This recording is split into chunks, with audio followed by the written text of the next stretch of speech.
There are new concerns over the Attorney General Eric Holder investigating and reviewing his own actions and those of his department and the targeting of journalists that included Fox News correspondent James Rosen. The conversation got heated, shall we say. Here is Juan and Brit Hume battling it out on Fox News Sunday. Eric Holder did not conduct the probe that led people to somehow come to the madhouse conclusion that James Rosen is somehow a co-conspirator, is somehow to be suspected. Wait a minute, was that not in the FBI affidavit seeking? He signed the affidavit as Attorney General of the United States. He did not conduct the probe.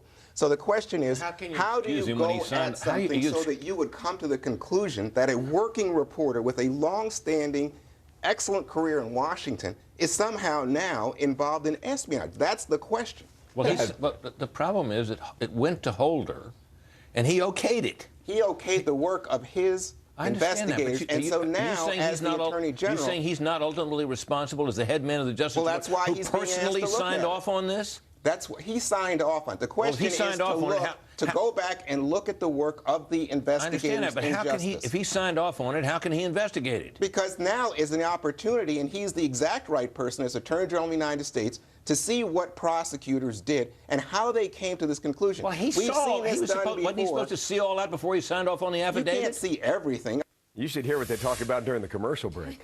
Gretchen Hamlin, Executive Director of Public Notice. Marianne Marsh, former John Kerry advisor, Democratic strategist. Ladies, good morning to both of you. Gretchen, I want to start with you. Are you going to defend Brit on this, or are you going to defend Juan Williams on this? Well, you have to look at what happened here. Eric Holder signed an affidavit naming a national journalist as a co-conspirator. This isn't a routine piece of paperwork, and you have to wonder what else is out there. Did the White House, did the administration, did the DOJ actually think that this would go uncovered? You need someone to go, an external person, to investigate this, because if he can't recall, how can he investigate it? Well, Brit's big point was that he already declared his bias by signing off on the affidavit. Now, Marianne, absolutely. Do you believe Eric Holder can rightfully investigate Eric Holder? I think at this point the answer is yes. To call for him to remove himself is premature at best. And the precedent it would set would be damning for everybody. Because if Eric Holder has to remove himself for anyone who has any concern over any subpoena he signs, that's the attorney generals, both Democrats and Republicans, would have to live with that. That's a dangerous precedent that you don't want to set at this time. Why is that so dangerous, Marianne? Explain that. Because anyone who would take exception with any subpoena that the Attorney General of the United States signed off on, which was required in this case, the Attorney General has to sign the subpoena, they could then say, you can't possibly be objective about this, Mr. Attorney General, for a Republican president or a Democratic president, and thereby handcuffing every Attorney General from here on out, because everyone's going to take advantage of that. What about that, so Gretchen? I think it's No, I disagree.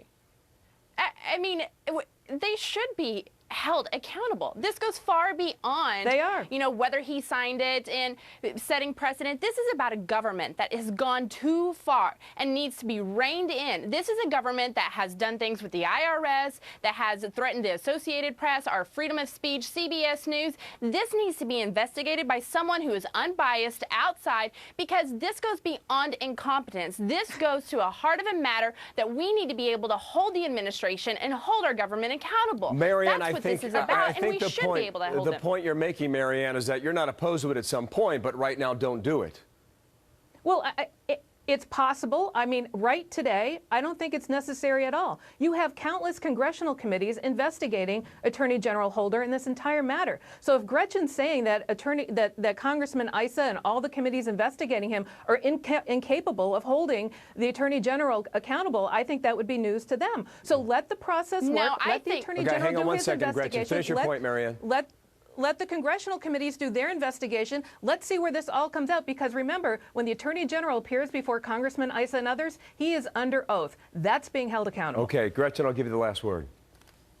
Well, Marianne would probably come on here and make the same statement that Darrell Issa and all the congressional hearings that are taking place are biased and just political posturing. This is a government that needs to be held accountable and goes to the root of what is wrong right now. And it's a government that has grown too big, too far, and is too incompetent. To be continued, ladies. It's called democracy. Gretchen Hamel, thank you. Marianne Marsh. We have a lot to talk about this summer, because this is just one of many things. Thanks to both of you ladies for coming in today.